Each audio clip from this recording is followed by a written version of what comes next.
Ano yan? Diba sabi ko sa akin, ako pa yan, mukhang babae ka no? Tama yan. Kasi hindi lang isa nagkakala yung babae na yan eh.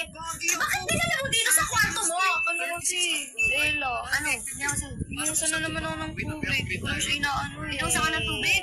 Halika, halika siya. Halika, gusto mo?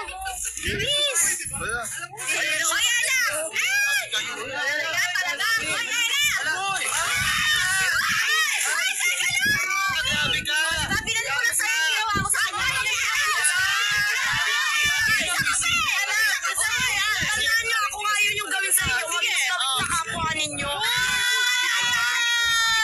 Mga mukha na kayong nanay, baka may stress na kayo. Sige, magpahinga na kayo. Saglit, eh, nakikialam ka.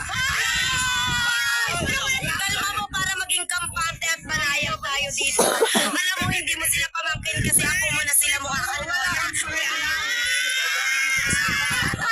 Yung ginaganyan si Freddy Aguilar. Oy, wait lang. Hindi si Freddy Aguilar yan. Siya yung my precious. Sorry. Ano ka pa? Kala mo kagandahan ka? Mukha kang basura.